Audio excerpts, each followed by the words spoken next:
Well, Formula One's launch season is in full swing, and following on from Williams' launch today from New York, we fly back across the pond to London for the newly rechristened team, Stake F1 kick Sauber, formerly the Alfa Romeo team, as they launched their 2024 challenge, the C44, in what is quite a dynamic, bold statement, I think it's fair to say. Well, I'm Bryn Lucas, and joining me from the event itself is Matt Q and our tech guru himself, Jake Boxall-Legge, aka JBL. First of all, JBL, great to see you here. I'm not too bad, thank you. Obviously not at the launch. Obviously Matt, Alex and John all went, and Adam Cooper did as well. But someone's got to stay home and write the features and do a bit of work. So I've decided to stay at home. And it's not been a bad day. And Matt, there you are, enjoying the event itself. What are your impressions of it? All right, thank you. Yeah, I'm in the dungeon at the Guildhall, which is where Oliver Cromwell used to keep his horses. So of course you think perfect place to launch an F1 car, because the overlap is considerable. But yeah, it's been an interesting event, and I suppose this year in particular, with everything being online, we should celebrate a physical car launch and rubbing shoulders with Aguero and whiskey sours and all the excellent stuff they put on for us today. So yeah, interesting take, and a very cool venue. I believe it is also a Harry Potter set as well. I think the Room of Requirement, I've been watching them recently, but hard to find anything concrete on Wikipedia to back that up. Thought you looked happy. I thought you looked rosy. Rose, I'm not sure if we can go with rose. That's an Alfa Romeo colour, implies red. Everything here is green because it's Stake. It's hashtag Unleash. It's a new chapter with all the old faces and whatnot. But yes, this is very much a new team. We've had all the good words like brand, synergies and activation, all of that. So it's definitely a new team, a new era for Sauber, although it's Stake F1 team, and they've acknowledged that in the races where they can't be Stake because it's an online gambling firm, they will be Kick as well. So, yes. So, what are your thoughts then of this new identity, this new visual masterpiece from the team? It is quite striking, but I'm a big fan of green. I don't think the livery is overly successful. It's sort of very like Motorsport Manager F1 game template. But it's a different color. It's bright, which is good. It's not black. Well, it is black. It's a lot bare carbon, but you should be able to pick the cars up in the back of shot. And the team is upbeat that they've gone for an ambitious, aggressive step over next year. It also seems a bit more truthful. I don't know if you remember the Sauber launch from last year, where they teased a load of renders with this really like aggressive serrated floor edge, which is a red herring, and sort of, I guess that's a bit of F1 humour, but this feels a bit more of a good use of our time. It feels a bit more legitimate for now. But like I say, it is a bit confused messaging. The fact that they have buried the Sauber name, but they still say they're very proud of their history. The fact that Stake can't be used in every territory, so they've got to have a different brand. And the team principal, or the team representative, Alessandro Aluni-Bravi, is great, very eloquent man, but he's a lawyer, so he's very precise about the way he answers questions. So sort of refused to acknowledge that the fan backlash was really considerable to this team name, so much so that they had two goes of it. You remember when it appeared, when they first did the Sauber kick launch Stake F1 team, and then said, oh, no, guys, we've got something else coming on the 1st of January. And then it was Stake F1 team. So, yes, it's a new and exciting era, if you like, but I don't think their sort of Sauber proud history should be sort of jet washed off the pavement. And what about you, JBL? Well, I've written today's feature about the launch car because there's been a bit to talk about technical-wise, which I'm sure we'll get into in a bit. What it does do is it reminds me a little bit of something that you'd maybe create in... Do you remember Need for Speed Underground 2 on the PS2? Bare carbon car, green flashes, that kind of thing. Kind of reminds me of something you'd create as a 12-year-old. So it's not my favourite livery, but it's interesting enough. They've done something different. Different to the Alfa Romeo liveries over the last couple of years. Just getting bored of the bare carbon now. Now, Stake, obviously the first team this season that are doing a proper car launch where we get to see the car, and they've gone a bit wild, and they're a bit Halloween, bit punk sort of vibe. But Stake is certainly taking it seriously, aren't they, Matt? Yeah, absolutely. Like I say, amazing venue at the Guildhall. We were sort of we've been in the dungeons for like the pre-show sort of media duties, and then they let all the influencers in upstairs into the glitzy bit, and they did their proper launch ceremony, which was good. Some cool graphics, some loud music, but then as James Key, the technical director, comes on, people's attention starts to sort of wane a little bit, so it's hard to hear what he's saying. But really cool venue, and like I said at the start, Bryn, like any physical launch at the minute should be celebrated. The time with drivers we should appreciate. So it was cool. And obviously, Stake have got this very clear 2-year window, haven't they? Post Alfa Romeo, pre-Audi coming in. So they're throwing some money at it, which, look, is, like I say, should be celebrated. And a couple of celebrities in the crowd, which is always quite cool. Tough ass to follow on from Zinedine Zidane being Alpines this year, but Aguero is still quite cool nonetheless. And JBL, from these images that we've been seeing so far, what are your thoughts on the car? Is there anything in particular that jumps out at you apart from its striking colours? Well, I think looking around the kind of side pod area has been moderately interesting, because clearly they've kind of stuck with the same downwashing philosophy that they used last year. But there is a clear difference to the overall side pod shape that it was shown in with launch renders. And there was a kind of sort of beta version almost on the car shown at the launch. It's got this sort of weird kind of underside. It looks like kind of like a pelican's gullet almost. It's sort of like a weird kind of sort of lump at the bottom. I think because the undercut of those side pods is so obvious, it's so kind of not, I'm not going to say extreme, but it's a pretty deep undercut. What you would probably do is you'd end up sort of opening yourself up to creating a little bit of lift in that area, and that's not necessarily something you want. So the overall shape there, just probably negate that a little bit.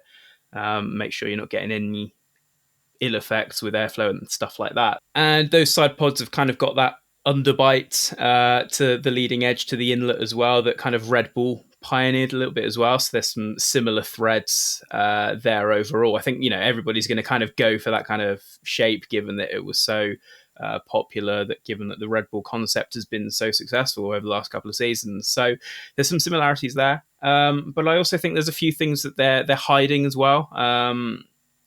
I think the front wing, it looks a little bit underdeveloped. It looks very similar to what they had last season. So one wonders if there's a little bit of scope to improve there. And weirdly, I was watching the stream of the launch, and the rear wing looks suspiciously like the one that was on the F1 22 kind of show car that all the teams got their hands on. So again, I think there's a few things that they're hiding from us. There's a few things that they've kind of given to us and gone, there you go, take those those little hints. But I think there's more to come from Sauber. They're playing a fine game of poker, aren't they? Holding their cards close to their chest, and they're moving their chess pieces around a little bit. Now, as the drivers, then the driver lineup, this is entering its third season. Matt, what are the drivers saying about this car and their expectations for 2024? They're obviously, as you'd expect at a launch event, they're sort of towing the party line, some not like rehearsed lines. They're not reading off auto cue, but it is that last year was very much a placeholder while they built up the rest of the team, and now they've gone for a sort of a more ambitious car design. The interesting thing though is they're saying that rather than like the third year of this rule package allowing even more convergence, so you think back to sort of the final few races of last year where 1.6 seconds was covering everyone in Q1, they think that because these rule set are not the most inspiring, so there is like a performance ceiling which people are running into, they think actually there might be a bit more divergence. So some teams will go, actually no, the lower centre of gravity is like an area of untapped potential this year, or no, it's their pull rod front suspension, that's the untapped potential. So they think teams will focus in different areas, and actually that will bring a bit more of a performance spread, which is interesting. And James Key was saying that actually he still doesn't think the cost cap has taken effect. So the big teams obviously still, even though we've had it's been in since 2021, there still will be like a legacy gap, which is a horrible turn of phrase, but like as in the big teams who've been spending for years will still be ahead, and that's where Bottas and Joe are. They're sort of upbeat. They think they'll be 2-3 rows further up on the grid on a good day, but they're setting their expectations. And I think both of them privately know that They're fighting for their drives. Obviously, Bottas with what's happened with Hamilton, it could be another appealing option for Mercedes. But conversely, Sainz is going to be a free agent, so someone like Zhou, has to really perform to sort of secure his F1 future. Just on that one there, are you saying there might be a bizarre scenario where Bottas returns to Mercedes? I think it would be slightly more far-fetched of the options. They'll want to retain a blockbuster lineup, but he is a known quantity. He'll know many people there. He'll obviously work well, will not rock the boat. It allows Russell to be a clear team leader, and basically recording this within the 7 days that Hamilton is jumped to Ferrari. Stranger things have happened in the past sort of 72 hours, let alone sort of in F1 history. So, Bottas is out of contract at the end of the year. He might not be the direction Audi want to go. There were rumours that when his and Zhou's contracts were up for discussion halfway through 2023, that some people didn't want him to stay. So, yeah, stranger things have happened. So he could be, he's a plausible solution for Mercedes, but with the greatest respect, perhaps not the most inspiring, purely because he is a known quantity. He's not as good as Lewis Hamilton was, and he himself admits that. Well, during the 2023 season, there were some key changes to the team. Andreas Seidl was brought in as the CEO, and James Key, as you were saying, the technical director. What are they saying their goals and expectations are for this season, Matt? It is just about building up the team, really. Audi's arrival is what everything is focused on, and both people have been in F1, so they're not going to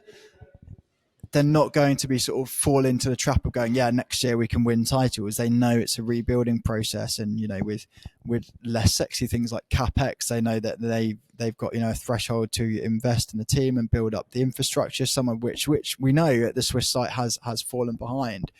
But they talk a good game, and both are respected figures. It's going to be really interesting to see actually where they slot in, because Seidl, with what he did with the Porsche 919 project, and then McLaren was very quickly rated as one of the shrewdest operators in Formula One.